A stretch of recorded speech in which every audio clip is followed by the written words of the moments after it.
y por la oportunidad también de deleitarnos. Pero hoy vamos a tener el último mensaje de la serie de David. Hoy concluimos con David. Y vamos a ver entonces después que vamos a estar hablando, vamos a estar volviendo quizás en un tiempo con una serie de temáticas diferentes para volver después a retomar otra serie de mensajes de algún tema que sea interesante y también de utilidad y bendición para nosotros. Y así volver a retomar la idea que hemos venido trayendo durante todo este tiempo. Hoy es el mensaje número 14. Quiero que todos busquen en sus Biblias el libro de 2 de Samuel, capítulo 22. No voy a leer todo el pasaje porque es un pasaje muy largo. Es el cántico, uno de los últimos cánticos de David, de alabanza por todas las bendiciones que había recibido de parte de Dios. Y también el capítulo 23 habla de estas últimas palabras de David, que fueron palabras de alabanza y de bendición. Creo que hay como un pequeño eco, gracias a los hermanos del audio. Pero damos gracias al Señor. Pueden quedarse sentados, no vamos a leer el texto completo, solamente quiero que ustedes estén allí. Y voy a estar usando algunos textos bíblicos para poder fundamentar todas las ideas que vamos a estar extrayendo del mismo pasaje y que están allí impregnados en las Escrituras. A primera vista, cuando empezamos a estudiar la vida de David, nos damos cuenta de que David era una persona no muy impresionante. Cuando tú ves la historia de este muchacho que llegó a ser rey, y vas al libro de Samuel y ves cómo apareció en la escena David, uno dice, bueno, ¿y por qué Dios escogió a David si David no era un hombre de renombre, ni tenía características muy atractivas quizás para los ojos de los hombres para ponerlo como rey?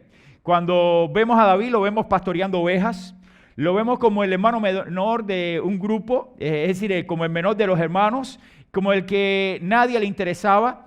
Vemos también a David, que esto lo vimos ya durante todo este tiempo, vemos a David como alguien que estaba pastoreando y que su padre ni siquiera se acordaba de él, que estaba allí, porque pensaba que habían otros hijos de él que podían sustituir al rey Saúl y podían ser el ungido de Dios, y por eso ni siquiera pensó en un momento por él en David, pero Dios tenía un plan con David.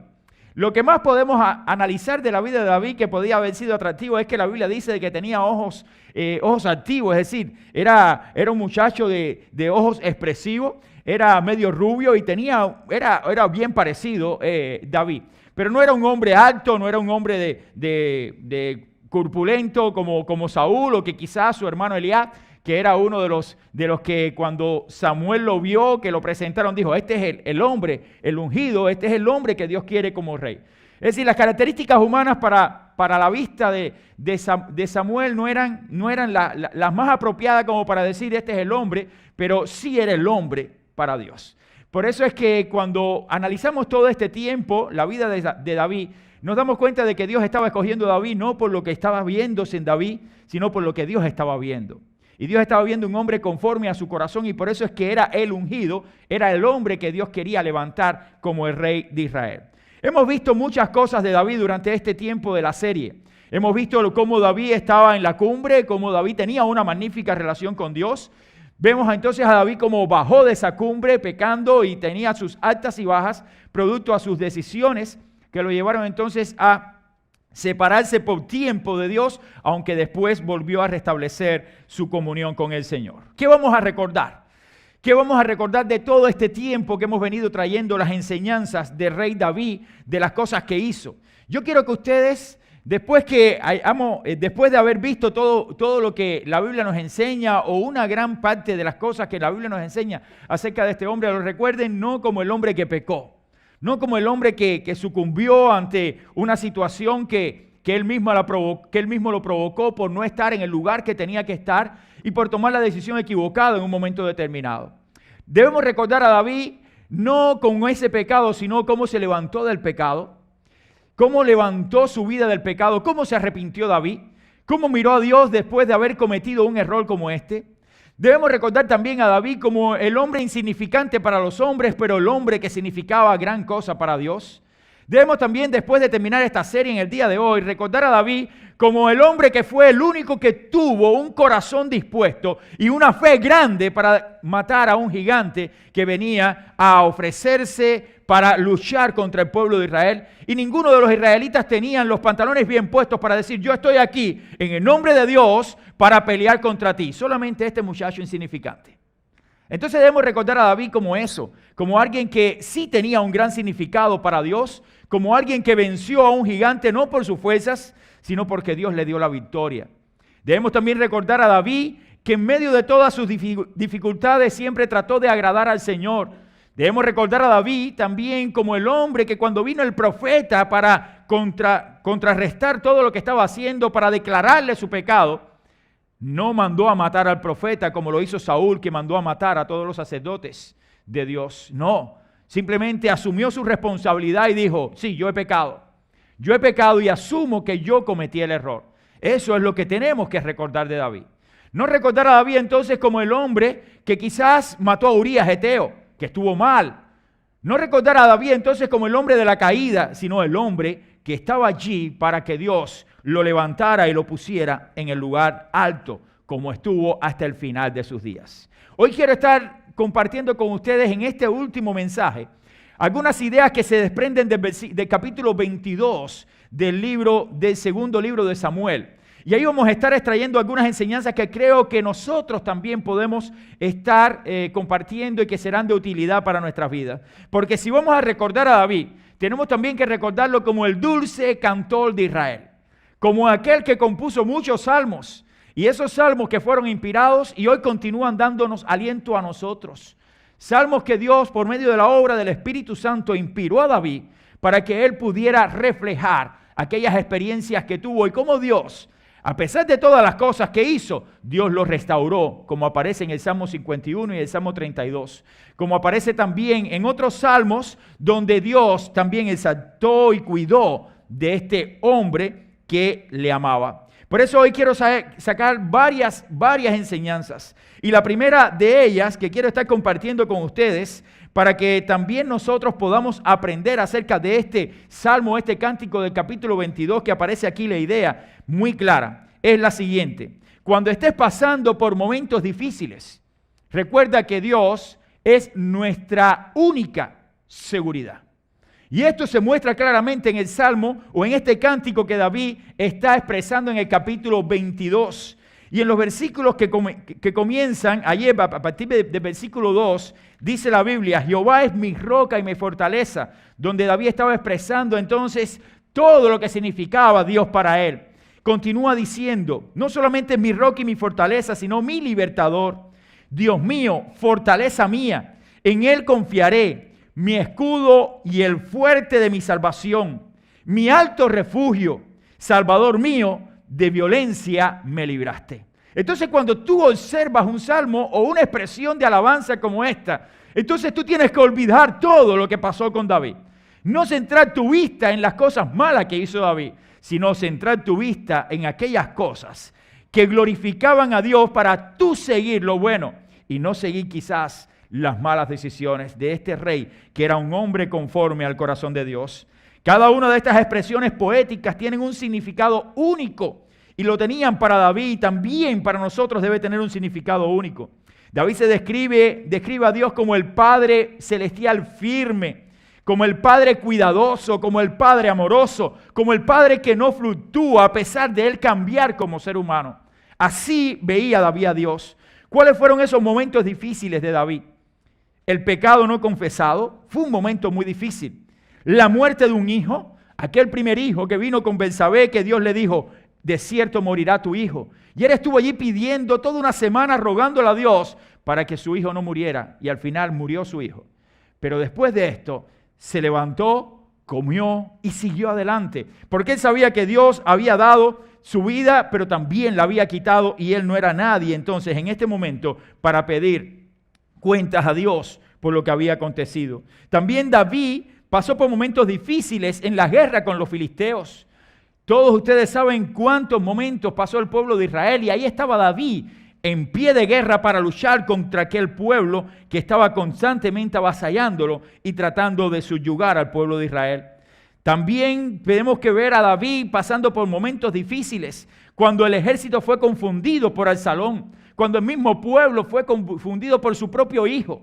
al salón que se paraba ante la puerta del rey, y todos los que venían a pedir consejo al rey, simplemente al salón tomaba la posición de rey y comenzaba a dar el consejo a aquellas personas que venían buscando el consejo del rey.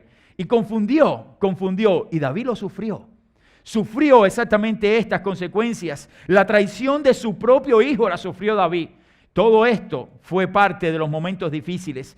Pero cuando él estaba pasando por esos momentos difíciles, él sabía que su única seguridad era Dios. Dios es nuestra única seguridad. Por eso, mi querido hermano, en medio de los momentos difíciles que usted y yo podamos vivir, saber de que Dios es nuestra única fuente de seguridad nos va a dar aliento para continuar. Allí el mismo versículo 7 nos dice que David expresaba en el capítulo 22. En mi angustia invoqué a Jehová, invoqué a mi Dios. Él oyó mi voz desde su templo y mi clamor llegó a sus oídos. Es decir, que él sabía que en medio del sufrimiento, de los momentos difíciles, Dios escuchaba su clamor. Qué bueno es saber que cuando estamos pasando por un momento difícil, Dios escucha nuestro clamor. Dios estaba allí para socorrerle. Para él, Dios no estaba distante, como quizás lo está haciendo Dios para usted. No porque Dios se haya alejado de usted, sino porque usted se alejó de Dios. Y cuando nosotros nos alejamos de Dios es cuando comenzamos a ver a Dios distante. Pero no porque Dios esté distante de nosotros, sino porque nosotros hemos tomado la mala decisión. Para David, Dios estaba cerca. Era una realidad constante en su vida, a pesar de los momentos difíciles que pasó. Dios escuchaba su voz cuando los tiempos eran duros para David. El Señor era su única seguridad. Por eso aprendamos, mis hermanos, cuando estés pasando por un momento difícil, Dios es tu única seguridad. Hay un segundo principio que aparece allí también en este hermoso cántico o salmo que aparece en el segundo libro de Samuel. Y el segundo principio es, cuando los días se tornen oscuros, Dios es nuestra única luz. Dios es nuestra única luz. Y tenemos que verlo claramente en las Escrituras cuando dice el capítulo 22, versículo 29, que el salmista, este gran cantor de Israel, David, dice lo siguiente: ciertamente tú eres mi lámpara, oh Jehová. Jehová ilumina mis tinieblas. Segundo de Samuel, capítulo 22, 29. Repito, ciertamente tú eres mi lámpara, oh Jehová. Jehová ilumina mis tinieblas. Recuerdo en mi niñez una noche oscura que mi padre juntamente con mis hermanos salimos con unos tíos a cazar. Yo no sé cuántos de ustedes han sido cazadores o han ido a cazar al campo, al monte en las noches, pero yo tuve la oportunidad de cuando era joven, muy jovencito, tendría unos 12, 13, la edad que tienen ahora mis hijos, y fuimos a cazar de noche. La noche estaba muy, pero muy oscura, muy oscura. De la única manera en que nosotros podíamos ver las aves que íbamos a cazar era por medio de linternas. Y allí aquellas aves estaban en los árboles y allí nosotros con escopetas de perle, no sé si ustedes la han tenido, no era de estas escopetas que matan gente, son pequeñas proyectiles, vamos a decirlo así, de plomo, que era lo que se usaba, la única que podíamos casi usar en la isla en aquel tiempo. Pero íbamos a cazar. Y recuerdo que en el momento que ya estábamos cerca de los árboles era que podíamos encender la luz. Pero mientras íbamos camino, tratábamos de estar buscando los trillos y buscando de alguna manera no tropezar, porque había una oscuridad tremenda, no había casi luna, y esto no nos permitía iluminar todo lo que nosotros queríamos estar viendo. Pero nada más que encendíamos, entonces aquella linterna disipaba completamente las tinieblas en aquella densa oscuridad. David expresa y habla en este cántico del capítulo 22 que él había experimentado días oscuros. Había pasado por días muy oscuros, días terribles. Y volvemos a alguno de esos días. Cuando Absalón le suplanta el reino, ¿qué más tristeza que esa? Cuando tu propio hijo, tu propia sangre, lo vimos la semana pasada, cuando él sale huyendo del reino que había sido suplantado por Absalón, su hijo, y llorando, pienso, porque tuvo que haber llorado por aquella situación. Él simplemente dice a Simei y a los hijos de Sarbia, a Abisai: deja a este hombre que maldiga, porque si Dios lo ha permitido, ¿quién soy yo para ir en contra de él? Entonces, ¿Había oscuridad en su vida en algún momento? Sí, experimentó ese momento de oscuridad cuando quizás no podía divisar con claridad la luz. Cuando Dios trajo una terrible plaga sobre Israel, que lo puede usted leer ahora en los últimos capítulos de Samuel, producto de su mala decisión de ser guiado por Satanás para tomar la decisión de hacer un censo sobre Israel. No fue Dios el que inspiró a David para hacer el censo. Cuando usted lee allí la situación del censo, dice la Biblia que Dios llenó el corazón de David para realizar un censo sobre el pueblo. Pero cuando va a Crónicas, al libro de Crónicas, usted se da cuenta que no fue Dios el que incitó a David para realizar el censo, sino que fue él el que se dejó incitar por Satanás para realizar el censo. ¿Y por qué hizo el censo? Para ver con qué cantidad de hombres contaba para la guerra, para ver su poderío, y se olvidó de Dios. Se olvidó que las victorias que él había tenido habían sido dadas por Dios. Sí, hubo un momento de oscuridad en esa decisión. Decidió mal, tomó un mal camino, procedió mal. Y por eso es que vino una plaga sobre Israel. Alrededor de 70,000 personas murieron en Israel por una mala decisión. Por una mala decisión de un hombre que era conforme al corazón de Dios. Por eso, mi querido hermano, muchos momentos de oscuridad vinieron al pensamiento, a la vida de David, y no podía él divisar claramente el plan de Dios. Era un hombre como tú y como yo.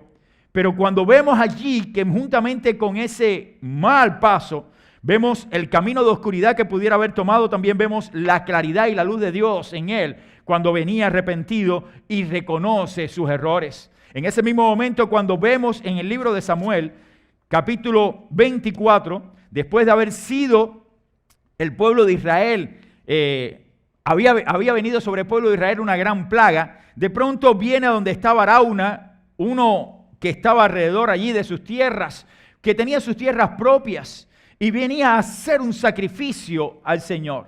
Y dice la Biblia en el capítulo 24, versículo 24, y el rey dijo a Arauna, no, porque Arauna le quería dar las tierras regaladas y quería darle el becerro para el sacrificio, para que Dios parara la mortandad que estaba sobre Israel.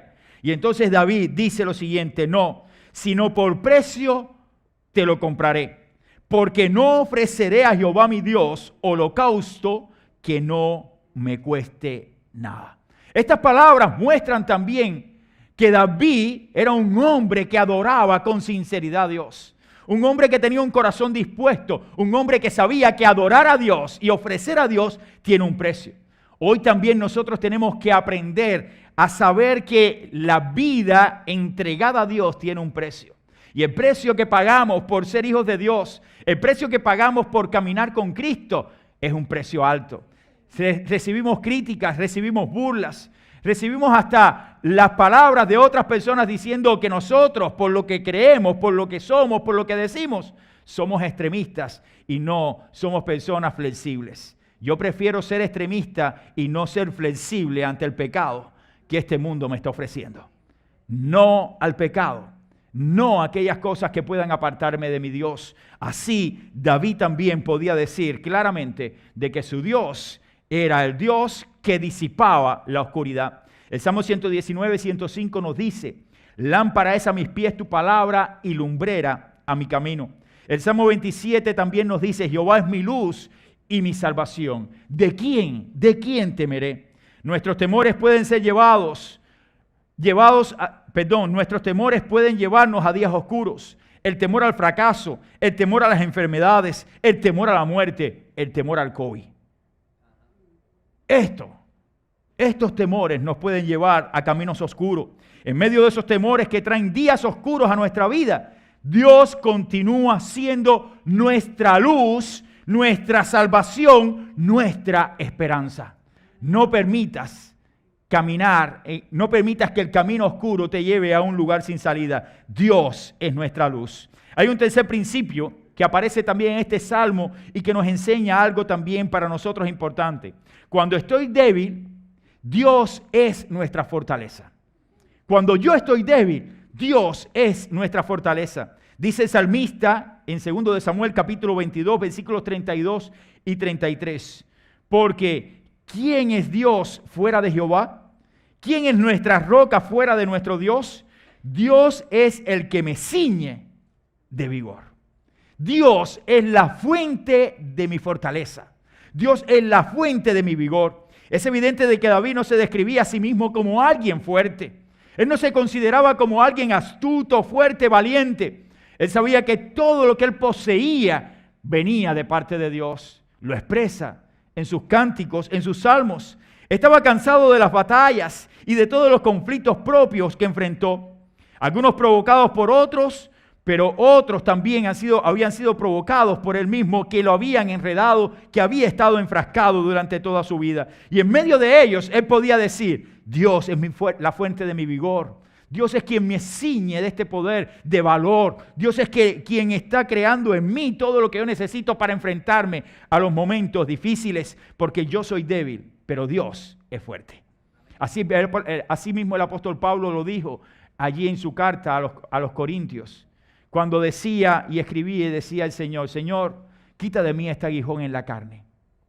Quita de mí esto que me está impidiendo hacer tu obra y poder ser más efectivo en tu obra. Y el Señor le decía: bástate mi gracia, porque mi poder se perfecciona en tu debilidad. Cuanto tú más débil seas, más vas a depender de mí y encontrarás la fortaleza que tú necesitas. Ninguno de nosotros se crea tan fuerte, porque la fortaleza humana se acaba. Pero el vigor que Dios nos da cuando estamos en comunión y en relación con Él, ese es el vigor que vence. Ese es el vigor que vence a los gigantes, que mata a los leones, que destruye osos y que cuida del rebaño del Señor. No es nuestro vigor, no es con nuestras fuerzas, también nos dice la palabra, sino con su Santo Espíritu. Dios es la fortaleza de nuestra alma. David sabía que su vigor y fuerza venían de parte de Dios. ¿Usted está consciente de que su vigor y su fuerza para continuar esta vida, enfrentando todo lo que está enfrentando, vienen de Dios? ¿Usted está consciente de que Dios es la fortaleza de su alma? ¿Que Dios es quien lo sustenta y lo cuida? David sabía que él solo era un instrumento para que Dios se manifestara por medio de él. Él era el instrumento para que Dios hiciera la obra, pero él no era quien podía con sus fuerzas hacer la obra. Él tenía que ponerse como allí el barro en manos del alfarero. Póngase en manos del Señor y usted en su debilidad encontrará también fortaleza. Y por último, mi querido hermano, cuando nuestro futuro es confuso, Dios es nuestra única esperanza. Dios es nuestra única esperanza. Dice ahí el Salmo 22, el 2 de Samuel 22:50, este cántico de David acerca de las victorias y las bendiciones recibidas por el Señor. Por eso te confesaré entre las naciones, decía David, oh Jehová, y cantaré salmos a tu nombre. Cuando nuestro futuro está exactamente en tinieblas, que está confuso, que no tenemos seguridad, Dios es nuestra única esperanza. A pesar de la adversidad que vimos ya, David no estaba amargado ni resentido. En el corazón de David no había resentimiento, no albergaba nada contra Dios. No levantó su boca contra Dios para decir: Señor, ¿por qué me quitaste a mi hijo? Señor, ¿por qué permitiste que Absalón se sublevara contra mí? Señor, ¿por qué permitiste que Joab matara a mi hijo Absalón? Nunca vimos maldición de parte de David. Nunca vimos que David tomara allí una decisión sin tener claramente lo que estaba haciendo, obedeciendo al Señor. Tampoco lo vemos con una actitud deshonrosa con Simei, que lo vimos la semana pasada. Cuando Simei lo injuriaba y le decía: maldito, eres un hombre sanguinario y perverso. Dios te ha dado el pago por lo que tú le hiciste a mi casa, a la casa de Saúl. David, teniendo toda la autoridad, tampoco hizo nada. Él entendió que en medio de ese futuro que estaba confuso, ese futuro que él no podía divisar con claridad, donde ahora estaba reinando su hijo y él no sabía qué iba a acontecer, su única esperanza estaba en Dios.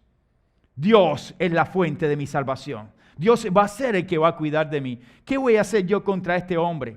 Si Dios lo permitió, entonces que diga, que maldiga. Nuestras preocupaciones, querido hermano y amigo, acerca del futuro deben disiparse teniendo a Cristo como nuestra única esperanza.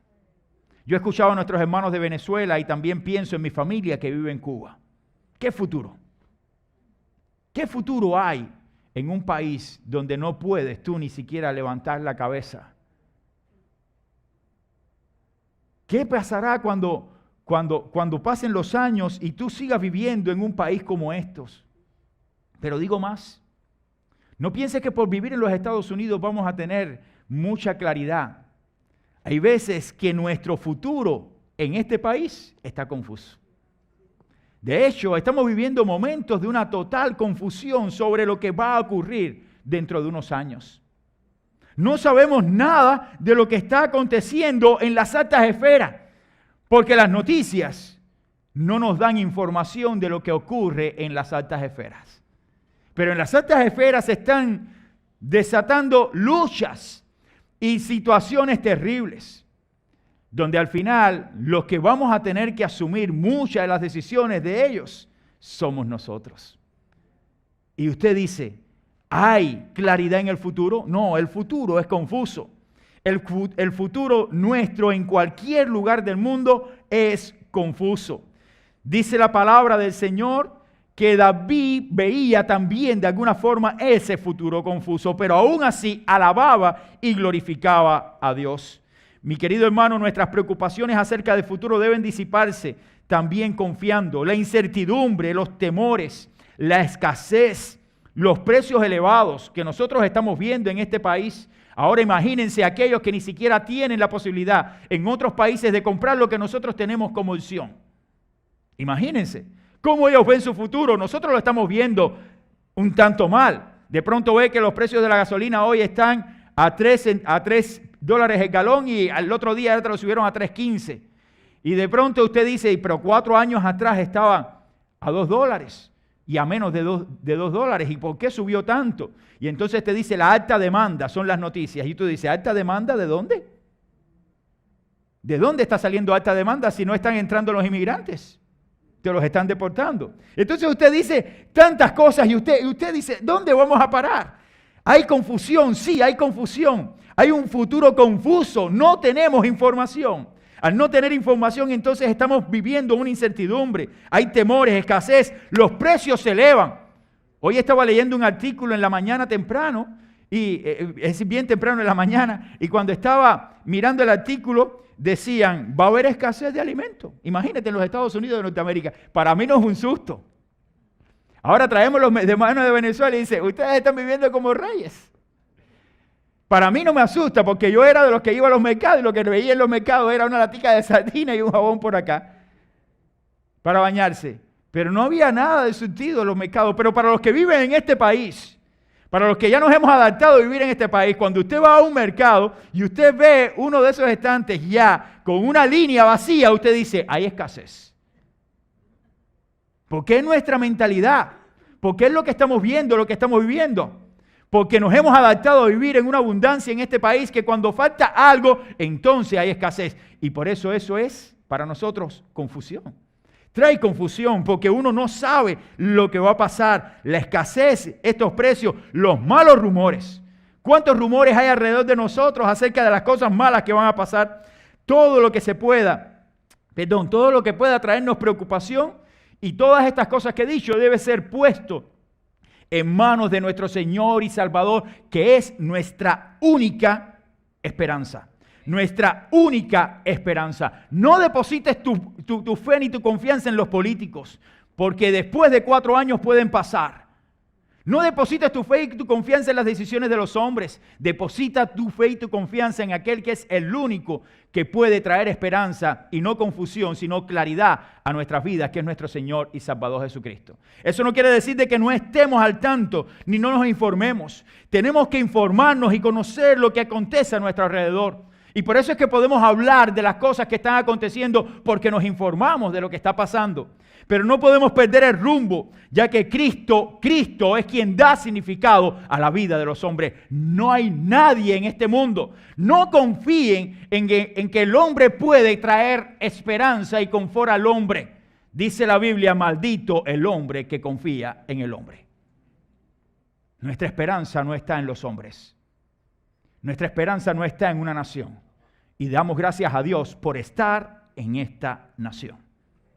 Que no nos confundamos. Estamos agradecidos a Dios por vivir en este país. Pero mi esperanza no está en los Estados Unidos de Norteamérica. Ni en la Cámara, ni en el Senado de los Estados Unidos, ni en el presidente de los Estados Unidos.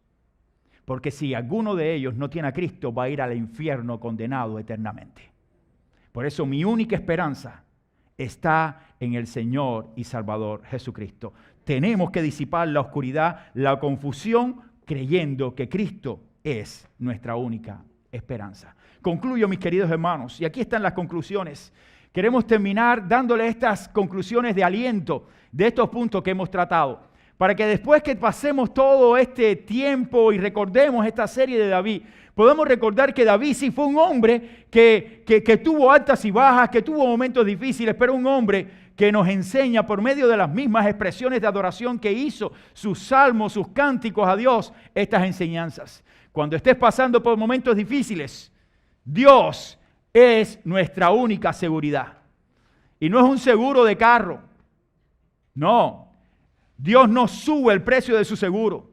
Lo único que Dios quiere es que tú confíes que Él es tu seguridad. Que Él es el lugar donde tú puedes estar seguro. Cuando los días se tornen oscuros, Dios es nuestra única luz.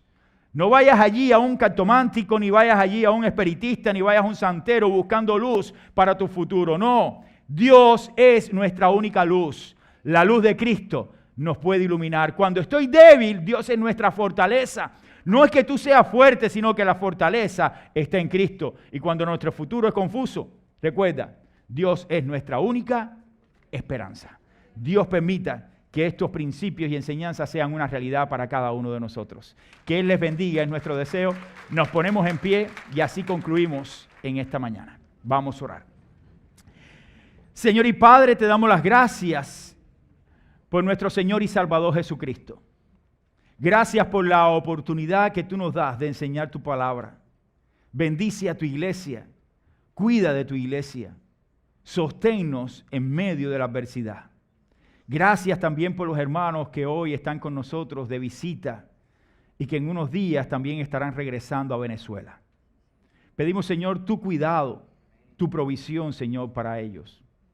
Y que ellos puedan seguir siendo luz donde tú los pongas.